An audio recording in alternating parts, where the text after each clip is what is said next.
Hello friends, welcome back to our channel.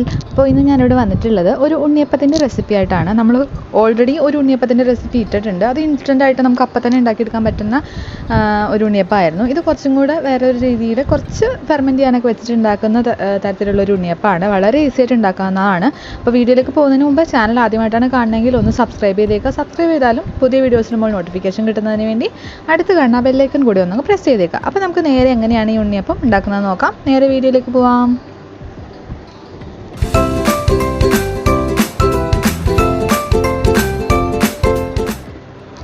അപ്പോൾ അതിനാദ്യമായിട്ട് നമുക്ക് കുറച്ച് ശർക്കര ഒന്ന് ഉരുക്കിയെടുക്കണം. അതിന് വേണ്ടിയിട്ട് ഞാനിവിടെ ഒരു 2 ചെറിയ ഉണ്ട ശർക്കരയാണ് എടുത്തിട്ടുള്ളത്. മധുരം നിങ്ങൾക്ക് ഇഷ്ടത്തിനനുസരിച്ച് ചേർക്കാം. എന്നാൽ ഈ ഒരു മധുരം എനിക്ക് കറക്റ്റായിരുന്നു. അപ്പോൾ ഞാൻ 2 ചെറിയ ഉണ്ട ശർക്കര ഒന്ന് പൊട്ടിച്ചിട്ട് അതിനകത്തേക്ക് ഒരു 1/2 ഗ്ലാസ് വെള്ളം കൂടി ഒന്ന് ചേർത്തിട്ട് അത് നന്നായി ഉരുക്കാനായിട്ട് വെച്ചിട്ടുണ്ട്. ജസ്റ്റ് ഒന്ന് മെൽറ്റാക്കി എടുത്താൽ മാത്രം മതി. കൂടുതൽ എന്താ പറയുക, വേറെ കൺസിസ്റ്റൻസി ഒന്നും മാറുമൊന്നും ആവശ്യമൊന്നുമില്ല. അപ്പോൾ അതിനൊന്ന് നമുക്ക് നന്നായിട്ടൊന്ന് ഉരുക്കിയെടുക്കണം. ഉരുക്കിയിട്ട് അരിച്ച് തണുപ്പിച്ച് എടുത്തിട്ട് വേണം നമുക്ക് ഇതിനകത്തേക്ക് ഉപയോഗിക്കാനായിട്ട്. അപ്പോൾ നമ്മൾ ഫസ്റ്റ് സ്റ്റെപ്പായിട്ട് ഇതങ്ങ് ചെയ്ത് വെച്ചേക്കുക. ബാക്കിയൊക്കെ ചെയ്യുമ്പോഴത്തേക്കും നമുക്ക് ഏകദേശം തണുത്ത് കിട്ടും. അപ്പോൾ അത് കഴിഞ്ഞിട്ട് കുറച്ച് നേരം കൂടെ വെയിറ്റ് ചെയ്യുമ്പോഴത്തേക്കും റെഡി ആയിട്ടുണ്ടാവും. അപ്പോൾ നമുക്കിതൊന്ന് ഉരുക്കി എടുക്കാം. അപ്പോൾ ഈ ഒരു സമയത്ത് നമുക്ക് ചെയ്യാനുള്ളത് തേങ്ങാക്കൊത്തൊന്ന് വറുത്തെടുക്കണം. ഞാനൊരു അരമുറി തേങ്ങ കൊത്തിയെടുത്ത് അതിൻ്റെ പുറം ഭാഗത്തുള്ള ആ ഒരു ഷെല്ല്, അതായത് ഒരു ബ്രൗൺ കളർ സംഭവം ഉണ്ടല്ലോ, അത് കളഞ്ഞതിന് ശേഷം ചെറുതായിട്ട് മുറിച്ചെടുത്ത് വെച്ചിട്ടുണ്ട്. നിങ്ങൾക്ക് വേണമെങ്കിൽ അത് ബ്രൗൺ കളർ കളയണം എന്നൊന്നുമില്ല, പക്ഷേ എനിക്കത് കളയുന്നതാണ് ഇഷ്ടം. ഇല്ലെങ്കിൽ ഭയങ്കര ഹാർഡായിട്ട് എനിക്ക് തോന്നാറുണ്ട്. അപ്പോൾ ഞാൻ പായസത്തിലൊക്കെ ആണെങ്കിലും ചെയ്യുന്ന സമയത്ത് എൻ്റെ ഉമ്മച്ചി അങ്ങനെ ചെയ്യുന്നതാണ് ഞാൻ കണ്ടിട്ടുള്ളത്. അതുകൊണ്ട് ഞാൻ അങ്ങനെ തന്നെയാണ് ചെയ്ത് ശീലിച്ചിട്ടുള്ളത്. അപ്പോൾ അതിന് വേണ്ടിയിട്ട് ഞാനിവിടെ ഒരു ചീനച്ചട്ടീനകത്തേക്ക് കുറച്ച് വെളിച്ചെണ്ണ ഒഴിച്ചു കൊടുത്തിട്ടുണ്ട്. ഉണ്ണിയപ്പം വെളിച്ചെണ്ണയിൽ ചെയ്യുന്നതാണ് ഏറ്റവും ബെസ്റ്റ് കേട്ടോ. അപ്പോൾ ഞാൻ വെളിച്ചെണ്ണയിലേക്ക് വെച്ചിട്ടുണ്ട്. ഇതാണ് ഞാൻ ഒരു അരമുറി തേങ്ങ ഇത് കൊത്തിയെടുത്ത് അരിഞ്ഞ് നല്ല നൈസായിട്ട് അരിഞ്ഞ് വെച്ചിട്ടുള്ളതാണ്. അപ്പോൾ ഇനി ഈ എണ്ണ ഒന്ന് ചൂടായി വരുമ്പോഴത്തേക്കും നമുക്ക് ഇതിനകത്തേക്ക് ഇട്ടിട്ട് നന്നായിട്ടൊരു ഗോൾഡൻ ഷെയ്ഡ് ആവുന്നത് വരെ ശരിക്കും അതിനൊന്ന് ഫ്രൈ ചെയ്ത് എടുക്കണം. അപ്പോൾ എണ്ണ ഒന്ന് ചൂടായി വന്നപ്പോഴത്തേക്കും ഞാൻ നമ്മുടെ തേങ്ങാക്കൊത്ത് ഇട്ട് കൊടുത്തിട്ടുണ്ട്. അപ്പോൾ നിങ്ങൾക്ക് തേങ്ങാക്കൊത്ത് ഇത് എനിക്കൊരു റെസിപ്പി ആദ്യം കിട്ടിയത് എവിടെ നിന്നാണെന്ന് പറയാം. ഇത് നമ്മുടെ അമ്മാമ്മ ഫേമസ് ആയിട്ടുള്ള ആളാണ്. അമ്മാമ്മ റോസമ്മയ്ക്ക് പഠിപ്പിച്ചു കൊടുത്ത ഉണ്ണിയപ്പം എന്ന് പറഞ്ഞിട്ട് അവരൊരു വ്ളോഗ് ഇട്ടിട്ടുണ്ടായിരുന്നു. അപ്പം ഞാനത് കണ്ട് അപ്പോൾ ആ ഒരു റെസിപ്പി ഒന്ന് ട്രൈ ചെയ്ത് നോക്കിയതായിരുന്നു. അപ്പോൾ സൂപ്പറായിട്ടുണ്ടായിരുന്നു. എന്നാൽ നിങ്ങൾക്കും കൂടി ഒന്ന് ഷെയർ ചെയ്യാമെന്ന് വിചാരിച്ചു. അപ്പോൾ അതിൽ അമ്മാമ്മ പറയുന്ന രീതിയിൽ തന്നെയാണ് ഞാൻ ചെയ്തിട്ടുണ്ടായിരുന്നത്. എന്തെങ്കിലും കിട്ടിലും ടേസ്റ്റും ആയിരുന്നു. നമ്മൾ സാധാരണ എന്താ പറയുക, നല്ല അടിപൊളി ഉണ്ണിയപ്പമായിരുന്നു. അപ്പോൾ അമ്മമ്മ പറഞ്ഞിട്ടുള്ളത് ഒരു തേങ്ങ ഇതുപോലെ കൊത്തിയെടുക്കാനാണ്. എനിക്ക് മടിയായതുകൊണ്ട് അരമുറിയാണ് എടുത്തിട്ടുള്ളൂ. നിങ്ങൾക്ക് സമയമുണ്ടെങ്കിലും ക്ഷമയുണ്ടെങ്കിലും നിങ്ങൾക്ക് 1 മുറി വരെ ചേർക്കാം. അപ്പോൾ അതും കൂടി ഒന്ന് വറുത്ത് കോരിയതിന് ശേഷം ഞാൻ ഇതിനകത്തേക്ക് റവയാണ് ഇട്ട് കൊടുക്കുന്നത്. 1 ഗ്ലാസ് റവ, അതായത് ഏകദേശം ഒരു 1/4 കിലോ വരും. ഒരു 250 ml ഒരു ഗ്ലാസ്സാണ്. അതിനകത്ത് ഞാൻ 1 കപ്പ് റവയാണ് എടുത്തിട്ടുള്ളത്. അപ്പോൾ ആ ഒരു റവ ഞാൻ ഇതുപോലെ ഞാൻ കുറച്ച് നാളായിട്ട് പൊട്ടിച്ച് വെച്ചിരിക്കുന്ന റവ ആയതുകൊണ്ട് ജസ്റ്റ് അരിച്ചെടുത്തേ ഉള്ളൂ. അരിച്ചെടുക്കേണ്ട ആവശ്യമൊന്നുമില്ല കേട്ടോ. അപ്പോൾ അതൊന്ന് 1 ഗ്ലാസ് ഞാൻ ഇതിനകത്തേക്കൊന്ന് ഇതുപോലെ ഒന്ന് എടുത്ത് വെച്ചിട്ടുണ്ട്. ഇനി ഇതിനകത്തേക്ക് നമുക്ക് കുറച്ച് വെള്ളം ഒഴിച്ചിട്ട് ഇതിനെ ഒന്ന് മിക്സ് ചെയ്തെടുക്കണം. ഓവറായിട്ട് വെള്ളം പോലെയൊന്നും ആക്കരുത്. ജസ്റ്റ് ഈ റവ ഒന്ന് നനഞ്ഞ് കിട്ടണം. ശരിക്കും നമുക്കിങ്ങനെ എന്താ പറയുക, നല്ലപോലെ ഒരു നനഞ്ഞിരിക്കണം. പിന്നെ നന്നായിട്ട് ഒന്ന് കൈ കൊണ്ട് ഇങ്ങനെ പിടിക്കുമ്പോൾ ഒന്ന് ഉരുണ്ട് വരുന്നത് പോലെ ആ ഒരു രീതിയിൽ അത്രയും വെള്ളം മാത്രം ഒഴിച്ചാൽ മതി. അപ്പോൾ ഞാനിപ്പോൾ ഏകദേശം ഒരു 1/4 ഗ്ലാസ്സോളം വെള്ളം ഒഴിച്ചിട്ടാണ് അങ്ങനെ ഒന്ന് ആക്കിയെടുത്തത്. അപ്പോൾ ഓരോ റവയുടെ നനവനുസരിച്ചിട്ട് അതിൽ വ്യത്യാസം വരും. അവസാനം ഞാനത് മിക്സ് ചെയ്തിട്ട് എങ്ങനത്തെ ഒരു കൺസിസ്റ്റൻസി ആണെന്ന് കാണിച്ചു തരാം. അപ്പോൾ ഇതാണ്ടോ ഈ ഒരു രീതിയിൽ ജസ്റ്റ് പുട്ടിൻ്റെ പൊടി നനഞ്ഞിരിക്കുന്ന പോലെയല്ല, അതിനേക്കാളും കുറച്ചും കൂടെ നനവിൽ വേണം ആക്കിയെടുക്കാനായിട്ട്. എന്നിട്ട് അതിനകത്തേക്ക് ഞാൻ ഇതുപോലെ 2 ചെറിയ പഴം എടുത്തിട്ടുണ്ട്. ഞാനിപ്പോൾ എടുത്തിട്ടുള്ളത് പാളയംകുടൻ പഴമാണ്. അപ്പോൾ നിങ്ങൾക്ക് വേണമെങ്കിൽ ഞാനിപ്പോൾ ഉപയോഗിക്കാം. പക്ഷേ ഇങ്ങനത്തെ റെസിപ്പീസിനൊക്കെ എനിക്ക് കുറച്ചും കൂടെ നന്നായിട്ട് തോന്നിയിട്ടുള്ളത് ഈ ഒരു പാളയംകുടൻ തന്നെയാണ്. അപ്പോൾ നിങ്ങൾക്ക് ഇഷ്ടമനുസരിച്ചിട്ട് ചേർക്കാം കേട്ടോ. അപ്പോൾ ഇതിനകത്തേക്ക് ഞാൻ ഈ 2 എണ്ണം ജസ്റ്റ് ഇതുപോലെ ഒന്ന് അരിഞ്ഞിട്ട് തവി കൊണ്ട് തന്നെ ഒന്ന് ഉടച്ച് കൊടുത്തിട്ട് പിന്നെ നമുക്ക് മിക്സിയുടെ ജാറിലിട്ടിട്ട് ഒന്ന് കറക്കിയെടുക്കണം. അപ്പോൾ അതൊന്ന് ഞാൻ ഇതുപോലെ ഒന്ന് ചെറുതായിട്ട് നുറുക്കി ഇതിനകത്ത് ഇട്ട് കൊടുത്തിട്ടുണ്ട്. അപ്പോൾ ഒരു 2 പഴം കറക്റ്റാണ്. അത്രയും മതി, ഓവർ ആക്കേണ്ട ആവശ്യമൊന്നുമില്ല. അത്യാവശ്യം നല്ല സോഫ്റ്റ് ആയിട്ടുള്ള ഉണ്ണിയപ്പമായിരുന്നു. നമ്മൾ ഓൾറെഡി ഒരു ഉണ്ണിയപ്പത്തിൻ്റെ റെസിപ്പി ഇട്ടിട്ടുണ്ട്. പക്ഷേ അത് ഇൻസ്റ്റൻ്റ് ആയിരുന്നു. അപ്പം തന്നെ നമുക്ക് ഉണ്ടാക്കിയെടുക്കാൻ പറ്റുന്നത്. അതും അടിപൊളി ടേസ്റ്റുള്ള ഉണ്ണിയപ്പം തന്നെയാണ്. ഇതും അതുപോലെ തന്നെ നല്ല ടേസ്റ്റുള്ള ഒരു ഉണ്ണിയപ്പമാണ്. അപ്പോൾ നിങ്ങൾ എന്തായാലും ഇതൊന്ന് ട്രൈ ചെയ്ത് നോക്കാം. അപ്പോൾ ആ ഒരു പഴം കൂടി ചേർത്തിട്ട് ഒന്ന് മിക്സ് ചെയ്തിട്ട് ഞാനിതുപോലെ മിക്സിയുടെ ജാറിലേക്ക് ഒന്ന് ഇട്ട് കൊടുത്തിട്ട് ജസ്റ്റ് ഒന്ന് അടിച്ചെടുക്കുകയാണ്. അടിച്ചെടുക്കുമ്പോൾ തന്നെ നമുക്ക് നല്ല ആ പഴമൊക്കെ നല്ലതായിട്ട് മിക്സായിട്ട് കുറച്ചും കൂടെ ലൂസായിട്ടുള്ള ഒരു ബാറ്ററായിട്ട് നമുക്ക് കിട്ടും. അപ്പോൾ അതുകൊണ്ട് ഞാനത് ഇതുപോലെ മിക്സിയുടെ ജാറിലിട്ട് മുഴുവനായിട്ട് ഇട്ട് കൊടുത്തിട്ടുണ്ട്. ഇനി ഇതൊന്ന് നമുക്ക് അടിച്ചെടുക്കാം. ഇപ്പോൾ ഇതാ അടിച്ചെടുത്ത് കഴിഞ്ഞപ്പോൾ കണ്ടോ ഈ ഒരു രീതിയിൽ കുറച്ച് നല്ല തിക്കാണ്, പക്ഷേ എന്നാൽ ഒരു പേസ്റ്റായിട്ട് ഉള്ളൊരു കൺസിസ്റ്റൻസിയിൽ നമുക്ക് കിട്ടിയിട്ടുണ്ട്.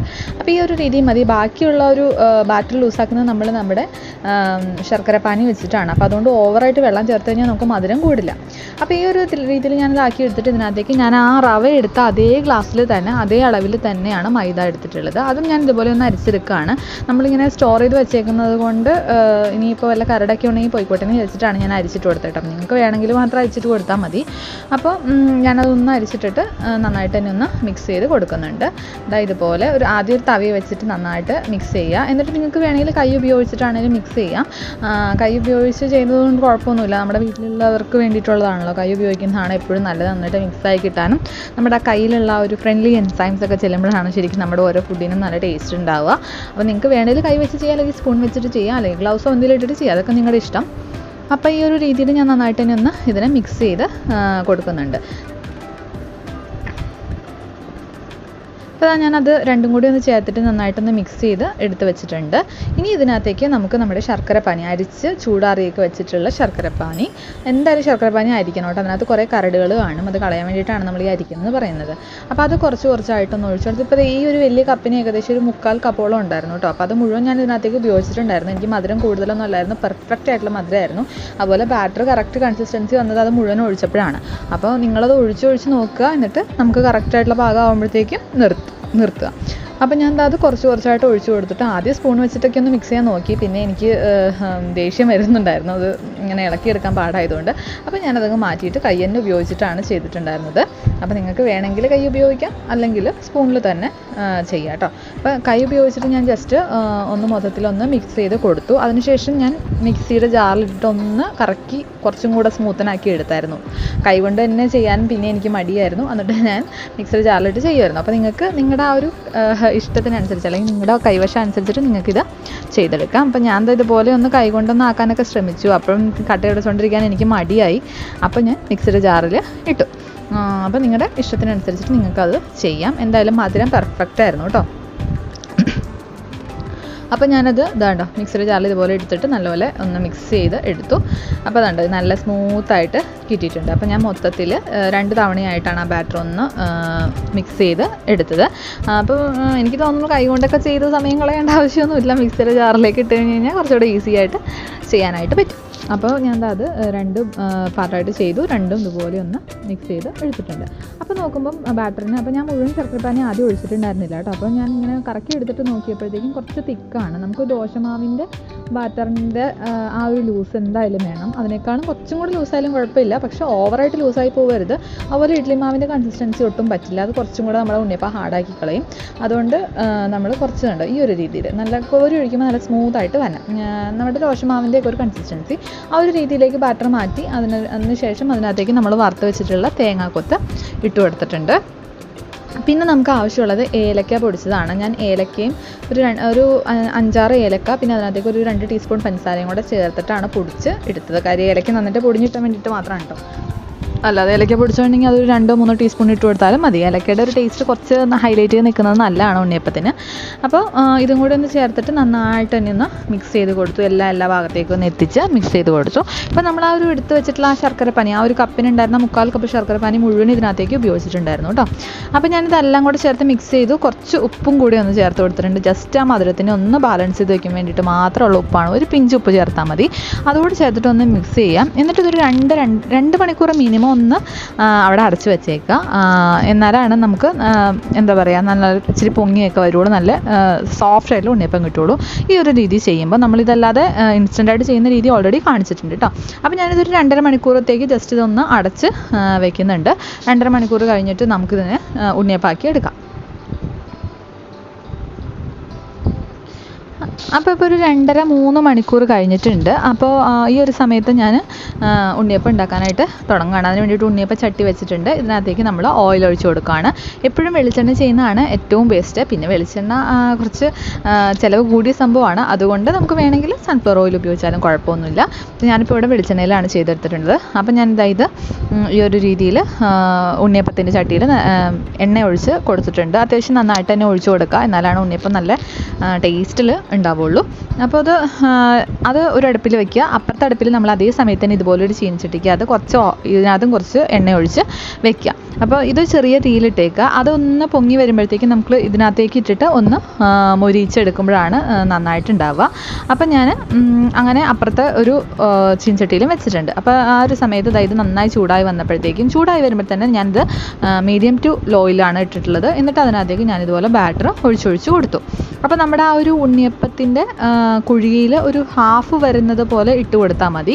ഇല്ലെങ്കിൽ ഞാൻ ആദ്യ തവണ ഒഴിച്ചു കൊടുത്തപ്പോൾ കുറച്ച് നിറഞ്ഞു പോകുന്നതുകൊണ്ട് മേൽഭാഗം നമ്മൾ ഉദ്ദേശിക്കുന്ന രീതിയിൽ അങ്ങ് വരത്തില്ല. അപ്പം എപ്പോഴും നമ്മൾ ആ ഉണ്ണിയപ്പത്തിൻ്റെ കുഴിയിൽ ഒരു പകുതി വരുന്ന രീതിയിൽ മാത്രമാണ് ബാറ്റർ ഒഴിച്ച് കൊടുക്കാൻ പാടുള്ളൂ കേട്ടോ. എന്നാലാണ് നമുക്ക് കറക്റ്റായിട്ട് ആ ഒരു അങ്ങനെ പൊങ്ങി മോൾ ഭാഗവും അതുപോലെ തന്നെ വരുള്ളൂ. ഇപ്പോൾ താഴത്തെ ഭാഗം റൗണ്ടായിട്ട് വരും, പക്ഷെ മേലുള്ളത് കുറച്ച് നമ്മൾ ഉദ്ദേശിക്കുന്ന അത്രയ്ക്ക് അങ്ങ് വരത്തില്ല. അപ്പോൾ ആ ഒരു രീതിയിൽ വരുന്നതിന് വേണ്ടിയിട്ടാണ് ഞാൻ പറയുന്നത്. അപ്പോൾ നമ്മൾ കുഴിയിൽ എപ്പോഴും ഒരു പകുതിക്കാണ് ഇട്ട് കൊടുക്കാനായിട്ട് പാടുള്ളൂ. അപ്പോൾ ഇത് ജസ്റ്റ് ഒന്ന് ഇതുപോലെ ചെറിയ തീയിലിട്ടിട്ട് അങ്ങോട്ടും ഇങ്ങോട്ടും ഒന്ന് തിരിച്ച് മറിച്ച് ഇട്ട് കൊടുക്കുക. എന്നിട്ട് ആ അടിഭാഗവും കൂടി ഒന്ന് ഒരു എന്താ പറയുക വെന്ത് കഴിഞ്ഞ് കഴിയുമ്പോഴത്തേക്കും നമ്മൾ ആ ഒരു ചീനിച്ചട്ടിക്കകത്തേക്ക് എടുത്തിട്ട് മൊരിച്ചെടുക്കുക. അപ്പോൾ ഞാൻ ഈ ചീനിച്ചട്ടിക്കകത്തേക്ക് എടുത്ത് മൊരിച്ചെടുക്കുന്ന പരിപാടി ചെയ്യാറുണ്ടായിരുന്നില്ല. ഞാൻ ഈ ഒരു ഉണ്ണിയപ്പച്ചട്ടിയിൽ ഇട്ടിട്ട് തന്നെയായിരുന്നു എപ്പോഴും ഫുള്ള് ചെയ്തെടുക്കാറ്. പക്ഷേ ഇത് അമ്മാമ്മയുടെ ആ വീഡിയോ കണ്ടപ്പം പറയുന്നത് ഇങ്ങനെ ചെയ്താൽ കുറച്ചുകൂടി ബെറ്റർ ആയിരിക്കും എന്ന് പറഞ്ഞതുകൊണ്ട് ഞാനിങ്ങനെ ചെയ്ത് നോക്കിയതാണ്. ശരിയാണ്, നമ്മൾ ഈ ഒരു രീതി ചെയ്യുമ്പോൾ മൊരിയുന്നതിനേക്കാളും കുറച്ചും കൂടെ ടേസ്റ്റായിട്ട് ഒന്നും കൂടി ഒന്ന് മൊരിഞ്ഞ് കിട്ടാനായിട്ട് ആ ഒരു ചീനിച്ചട്ടിയിൽ ഇരുന്നത് എനിക്ക് നല്ലൊരു ചേഞ്ച് തോന്നി. അപ്പോൾ നിങ്ങൾക്ക് വേണമെങ്കിൽ ഇതിൽ തന്നെ ഇട്ടിട്ട് ചെയ്തെടുക്കാം. അല്ലെങ്കിൽ ഞാനിപ്പോൾ പറഞ്ഞതുപോലെ ഇതൊന്നും ആയി കഴിയുമ്പോഴത്തേക്കും ആ ഒരു ചീനിച്ചട്ടിക്കകത്ത് ഇട്ടിട്ട് ഒന്ന് മൊരിച്ചെടുക്കാം. അത് നിങ്ങളുടെ ഇഷ്ടത്തിനനുസരിച്ചിട്ട് ചെയ്യാം. അപ്പോൾ ഇത് ഞാനൊന്ന് തിരിച്ച് മറിച്ചൊക്കെ ഇട്ട് കൊടുത്തിട്ടുണ്ട്. ഈ ഒരു കളറായപ്പോഴത്തേക്കുമാണ് ഞാൻ ഇതിനെ ഓരോന്നായിട്ട് എടുത്ത് നമ്മുടെ ചീനിച്ചട്ടിക്കകത്തേക്ക് മാറ്റിയെടുത്തത്. രണ്ട് വശവും വെന്തിട്ടുണ്ടാവണം, എന്നാലാണ് നമ്മൾ എടുക്കുമ്പം പൊട്ടിപ്പോവുകയൊക്കെ ചെയ്യും. അപ്പോൾ വെന്ത് കഴിഞ്ഞപ്പോൾ ഇത് കണ്ടോ, ഞാനിതുപോലെ ഒരു പപ്പടം കുത്തി വെച്ചിട്ട് ഒന്നിങ്ങനെ കോരി എടുത്തിട്ട് നമ്മുടെ ഈ ഒരു ചീനിച്ചട്ടിക്കകത്തേക്ക് ഇട്ട് കൊടുക്കുകയാണ് ചെയ്തത്. അപ്പോൾ ഇത് ഓപ്ഷണലാണ്, നിങ്ങൾക്ക് അതിനകത്ത് തന്നെ ഇട്ടിട്ട് മൊരിച്ചെടുത്താലും കുഴപ്പമൊന്നുമില്ല. ഞാൻ അവർ അങ്ങനെ പറഞ്ഞതുകൊണ്ട് ആ ഒരു റെസിപ്പി അതുപോലെ തന്നെ ഫോളോ ചെയ്യണം എന്നുള്ളതുകൊണ്ടും ഞാൻ ചെയ്തിട്ടുള്ളതാണ് ഇങ്ങനെ. എന്തായാലും ഇത് നന്നായിട്ടുണ്ടായിരുന്നു. ഈ ഒരു സ്റ്റെപ്പ് എന്ന് പറയുന്നത് ഞാനിങ്ങനെ ചെയ്യാറൊന്നും ഉണ്ടായിരുന്നില്ല, പക്ഷേ ഇതൊരു നല്ലൊരു സ്റ്റെപ്പായിട്ടാണ് എനിക്ക് തോന്നിയിട്ടുള്ളത്. നിങ്ങൾക്ക് ക്ഷമയുണ്ടെങ്കിലും നിങ്ങൾക്ക് സമയമുണ്ടെങ്കിലും ഇങ്ങനെയൊക്കെ ചെയ്യാം. അപ്പോൾ ഞാൻ ഇതും കൂടി ഒന്ന് ഇട്ട് കൊടുത്തിട്ട് ഇതൊന്നും മൊരിയിച്ചെടുക്കുകയാണ്. ഇതിപ്പോൾ എപ്പോഴും ലോ ഫ്ലെയിമിലാട്ടോ വെക്കാൻ പാടുള്ളൂ. കാര്യം നമ്മൾ ആദ്യമേ ഇത് കത്തിച്ച് വെച്ചിട്ടുള്ളതുകൊണ്ട് അത്യാവശ്യം നല്ല ചൂടുണ്ടായിരിക്കും. അപ്പോൾ ആ ഒരു സമയത്ത് അതിനകത്തേക്ക് ഇട്ട് നമ്മൾ രണ്ടടുപ്പ് ഒന്ന് മാനേജ് ചെയ്തുകൊണ്ടിരിക്കണം. ഈ സമയത്ത് ഞാൻ രണ്ടാമത്തെ തവണ ഇതിനകത്തേക്ക് ഒഴിച്ചു. അപ്പോൾ രണ്ടാമത് ഒഴിച്ചപ്പോൾ ഞാൻ ശ്രദ്ധിച്ചിട്ടുണ്ടായിരുന്നു ഹാഫാണ് ഞാൻ ഒഴിച്ചിട്ടുള്ളൂ. അപ്പോൾ നല്ല ഭംഗിയായിട്ട് ഉണ്ണിയപ്പം വന്നു. ഇത് കണ്ടോ, നല്ല അടിപൊളിയായിട്ട് രണ്ട് സൈഡ് ഒരേ രീതിയിൽ ഇങ്ങനെ പൊങ്ങി വന്നിട്ടുണ്ടായിരുന്നു. എന്തായാലും സംഭവം സൂപ്പർ ടേസ്റ്റ് ഉണ്ടായിരുന്നു. നല്ല സോഫ്റ്റ് ആയിരുന്നു. സോഫ്റ്റ് എന്ന് പറയുന്നതാണ് ഇതിൻ്റെ മെയിനായിട്ട്. നമ്മളിതിന് മുമ്പ് ചെയ്തുകൊണ്ടേപ്പത്തിൽ ഞാൻ പഴം ചേർത്തിട്ടുണ്ടായിരുന്നു. എന്ന് വെച്ച് കഴിഞ്ഞാൽ നമ്മൾ ഈ പഴം ചേർക്കുന്ന സമയത്ത് നമുക്ക് കാലാവധി കുറവാണെന്ന് വെച്ച് കഴിഞ്ഞാൽ പെട്ടെന്ന് ഒരു 2-3 ദിവസം കഴിയുമ്പോഴത്തേക്കും ചിലപ്പോൾ കേടാവാനുള്ള സാധ്യതയുണ്ട്. പക്ഷേ ഞാൻ ഈ ഒരു ഉണ്ണിയപ്പോൾ ഒരു 3 ദിവസത്തേക്ക് ഉണ്ടായിരുന്നു. 3 ദിവസവും ഒരു പ്രശ്നം ഉണ്ടായിരുന്നില്ല കേട്ടോ. അപ്പോൾ നിങ്ങളുടെ എന്താ പറയുക, സംഭവം എന്തായാലും സൂപ്പറാണ്. എല്ലാവരും ഒരു തവണയെങ്കിലും ട്രൈ ചെയ്ത് നോക്കുക. അമ്മാമ്മയുടെ റെസിപ്പി സൂപ്പറാണ്. നല്ലൊരു റെസിപ്പി ആയിട്ടാണ് തോന്നുന്നത്. കാര്യം അവർ എന്താ പറയുക, പണ്ടത്തെ ആൾക്കാരുടെ ഒരു റെസിപ്പിയാണല്ലോ. സൂപ്പർ ടേസ്റ്റും ഉണ്ടായിരുന്നു. അതുപോലെ തന്നെ നല്ലൊരു എന്താ പറയുക, നമുക്ക് നല്ല ടേസ്റ്റ് ഉണ്ടായിരുന്നു. നമ്മൾ ശരിക്കും കടയിൽ നിന്നൊക്കെ മേടിക്കുന്ന പോലെ തന്നെ. ഞാൻ വിചാരിച്ചിട്ടുണ്ടായിരുന്നില്ല സത്യം പറഞ്ഞാൽ ഇത്രയും ഒരു ടേസ്റ്റ് ഉണ്ടാവുന്നത്. നമ്മളിപ്പോൾ അരിയൊക്കെ അരച്ച് ചെയ്യുന്ന ഉണ്ണിയപ്പവും ഇതും തമ്മിൽ എനിക്ക് വലിയ വ്യത്യാസമൊന്നും തോന്നിയിട്ടില്ല. രണ്ടിനും ഒരേ ടേസ്റ്റ് തന്നെയാണ്. പിന്നെ നമ്മൾ എന്തിനാ അത്രയും കഷ്ടപ്പെടുന്നതെന്നാണ് എനിക്ക് തോന്നിയത്. എന്തായാലും സംഭവം സൂപ്പറായിരുന്നു. അപ്പോൾ നിങ്ങളെല്ലാവരും ഇതൊന്ന് ട്രൈ ചെയ്ത് നോക്കുക കേട്ടോ. മസ്റ്റായിട്ടും ട്രൈ ചെയ്ത് നോക്കുക. എന്നിട്ട് ഫീഡ്ബാക്ക് താഴെ പറയുക. അപ്പോൾ വീഡിയോ ഇഷ്ടപ്പെട്ടു എന്ന് വിചാരിക്കുകയാണ്. വീഡിയോ ഇഷ്ടപ്പെട്ടിട്ടുണ്ടെങ്കിൽ എന്തായാലും ലൈക്ക് ചെയ്യണം, ഷെയർ ചെയ്യണം, കമൻറ്റ് ചെയ്യണം. നമ്മുടെ പ്രീവിയസ് വീഡിയോസ് എല്ലാം കാണണം, വരുന്ന വീഡിയോസും കാണണം. അപ്പോൾ നമ്മളിപ്പോൾ വീഡിയോസ് ഇടുന്നത് വളരെ കുറവാണ്. എനിക്ക് കുറച്ച് തിരക്കുള്ളതുകൊണ്ടാണ് ഇടാത്തത്. അപ്പോൾ നമുക്ക് സമയം അനുസരിച്ചിട്ടൊക്കെയാണ് വീഡിയോ ഇടുന്നത്. അപ്പോൾ ഇടുന്ന വീഡിയോ നിങ്ങൾ സപ്പോർട്ട് ചെയ്യുക. നിങ്ങളുടെ സപ്പോർട്ട് ഉണ്ടെങ്കിലാണ് നമുക്ക് മുമ്പോട്ട് പോകാനായിട്ടൊരു ഇൻട്രസ്റ്റ് ഒക്കെ തോന്നുള്ളൂ. അപ്പോൾ നമുക്ക് വീണ്ടും ഒരു അടിപൊളി റെസിപ്പിയുമായിട്ട് അടുത്ത എപ്പിസോഡിൽ കാണാം. അതുവരെ ടേക്ക് കെയർ, ബൈ.